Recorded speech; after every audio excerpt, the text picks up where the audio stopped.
안녕하십니까? 도시의 과거, 현재, 미래를 이야기하는 도시연구소입니다. 전 세계 주요 도시들의 경쟁력을 비교한 지수에서 서울시의 순위가 최근 5년 사이 큰 폭으로 하락한 것으로 나타났습니다. 현 시점에서 경쟁력이 떨어지는 것보다 미래의 성장 잠재력 평가에서는 더 큰 폭의 하락을 보였습니다. 분야별로는 집값 폭등으로 인한 주거 불안정성과 성장 정체로 인한 경제 부문의 경쟁력 약화 등이 종합순위를 끌어내린 것으로 풀이됩니다. 오늘은 서울시의 글로벌 경쟁력에 관한 내용을 도시연구소에서 알아보겠습니다. 지금 바로 시작합니다. 서울시는 각종 리서치 조사에서 외국인들이 가장 방문해보고 싶은 도시로 선정될 만큼 매력적인 글로벌 도시로 성장하였습니다. 물론 집값 상승, 인구와 경제 과밀화 등의 사회적인 문제가 나타나고 있지만 대한민국을 대표하는 제1의 도시로서 전 세계의 위상이 높아진 것만큼은 사실입니다.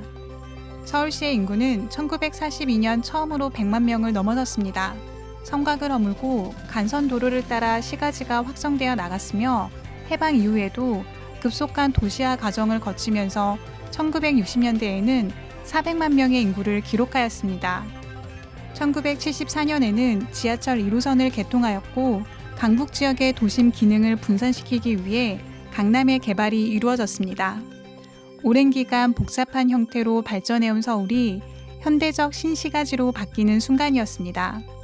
서울시와 대한민국의 발전을 상징적으로 보여주는 사건은 1986년 서울 아시안게임과 1988년 서울 올림픽의 개최입니다. 긴장된 남북관계 등 어려운 여건 속에서도 대회를 성황리에 마무리하였으며 1970년대 이후 고도성장으로 격상된 지위를 전 세계에 널리 알릴 수 있었습니다. 올림픽을 준비하면서 서울시는 적극적인 도시환경 개선과 개발이 이루어졌습니다. 잠실에는 대규모 올림픽 경기장과 올림픽 공원, 선수촌 등 올림픽에 관련된 시설들이 건설되었습니다. 서울시의 물줄기인 한강에는 종합개발 계획이 시행되었습니다. 한강변을 정비하여 공원을 만들고 강변북로와 올림픽대로의 건설, 교량의 건설 등을 통해 현대적인 도시의 이미지를 심어주었습니다. 지하철 2, 3, 4호선의 연이은 개통과 폭발적인 주택 수요에 대응한 강남, 목동, 고덕, 개포, 상계 지역의 대규모 아파트 단지의 건설도 서울시의 발전에 큰 기여를 하였습니다. 이 시기에 서울시의 인구는 1000만 명을 넘어섰습니다. 1990년대에는 대한민국 1인당 국민소득이 1만 달러를 넘어섰습니다. 앞다투어 생겨난 고층 건물들은 서울의 도심과 강남의 스카이라인을 바꾸어 놓았으며 그 이후 서울은 강역화를 경험하면서 시가지를 경기도로 확산하였습니다.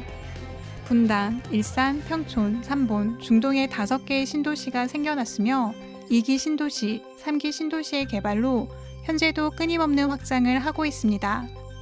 런던과 뉴욕 등 세계 거대 도시들은 20세기 초반에 이미 수백만의 인구를 가진 대도시였습니다. 서울은 20세기 후반에 들어서야 폭발적인 성장을 경험하였고 현재는 이들 도시보다 인구가 많은 글로벌 대도시로 성장하였습니다. 현재 서울시는 전 세계 주요 도시 경쟁력 평가에서 높은 순위를 기록하는 도시가 되었습니다. 일본 모리재단에서 발표한 세계 도시 종합 경쟁력 순위에 따르면 서울은 현재 8위를 기록하고 있습니다. 2017년까지 6년 연속 6위에 올랐지만 2018년 이후 순위가 밀려 2019년에는 7위, 2020년에는 8위까지 하락하였습니다. 1, 2위는 런던과 뉴욕으로 9년째 선두권을 유지하고 있으며 도쿄와 파리도 5년째 3, 4위를 유지하고 있습니다. 싱가포르도 2011년 이후 매년 5위에 올라 있습니다. 6가지 조사 항목을 모두 합한 종합 점수에서 서울은 1163점을 받아 8위를 기록하였습니다. 항목별로는 경제 20위, 연구개발 6위, 문화교류 11위, 주거 39위, 환경 15위, 교통 접근성 12위입니다. 48개 도시 가운데 39위를 차지한 주거 분야가 서울의 경쟁력을 크게 떨어뜨렸음을 알 수 있습니다. 또 다른 보고서에 나타난 서울시의 글로벌 경쟁력에 대해 알아보았습니다. 미국계 글로벌 컨설팅 기업 에이티커니가 전 세계 150개 도시를 대상으로 분석한 글로벌 도시 보고서에 의하면 2015년 이후 서울시의 현재 도시 경쟁력을 보여주는 글로벌 도시 지수와 미래 잠재력을 상징하는 글로벌 도시 전망 지수 모두 하락하였습니다. 서울시는 글로벌 도시 지수에서 2015년 11위에서 2020년 17위로 6계단 하락해 상위 30개 도시 중 최근 하락폭이 가장 큰 것으로 나타났습니다. 반면에 미국의 샌프란시스코, 중국의 상하이와 베이징 등은 순위가 크게 상승한 것으로 나타났습니다. 세계 도시 종합 경쟁력 지수 보고서는 경영자, 고급 인재, 관광객과 거주자 등 4개 부문 행위자들이 평가한 도시 경쟁력 순위도 발표하였는데 서울시는 글로벌 경영자와 고급 인재가 평가한 순위에서 2015년 각각 9위와 10위였으나 2020년에는 각각 28위와 29위로 크게 하락한 것으로 나타났습니다. 경영자들에게 높은 평가를 받은 도시의 경우 스타트업 수, 기업하기 좋은 환경과 시장 규모, 경제 자유도 측면에서 우수한 것으로 조사되었습니다. 고급 인재가 평가한 순위가 급상승한 마드리드와 바르셀로나의 경우 각각 유연한 근로 방식과 스타트업 수 측면에서 높은 평가를 받았습니다. 현재 모든 순위에서 하락세를 이어가고 있는 서울시의 글로벌 경쟁력의 미래는 어디에 있을까요? 정답은 바로 스마트시티에 있습니다.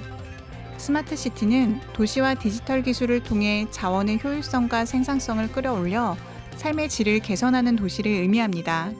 4차 산업혁명의 디지털 기술들이 현재 도시가 직면한 문제를 해결하고 3차 산업의 급속한 확장으로 인해 도시가 잃어버린 생산 기능의 회복을 기대하고 있기 때문입니다.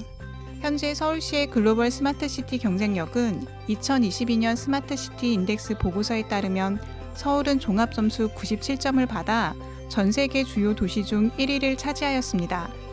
서울시에 이어 스페인 바르셀로나, 네덜란드 암스테르담, 핀란드 헬싱키, 포르투갈 리스본이 상위권을 기록하였습니다. 하지만 과거 서울시는 조사기관과 평가기관의 목적에 따라서 순위가 2위부터 72위까지 다양하게 나타났습니다. 아시아의 대표적인 스마트시티로 분류되는 싱가포르는 해당 평가에서 모두 4위 이상의 일관된 순위를 기록하였습니다. 스마트시티로서 서울시의 글로벌 경쟁력을 강화하기 위한 노력이 필요한 시기입니다. 최근 부동산 가격 인상 등의 이유로 글로벌 경쟁력의 순위가 하락한 서울이지만 전쟁으로 황폐화된 국가의 수도가 전 세계 주요 도시 10위권 안을 유지한다는 점은 매우 자랑스럽고 의미가 커 보입니다. 향후에는 글로벌 스마트시티를 선도하는 도시에 서울시가 자랑스럽게 랭킹되었으면 합니다. 이상 도시의 과거, 현재, 미래를 이야기하는 도시연구소였습니다. 만족하셨다면 좋아요와 구독 부탁드립니다. 다음 도시에서 다시 인사드리겠습니다. 시청해 주셔서 감사합니다.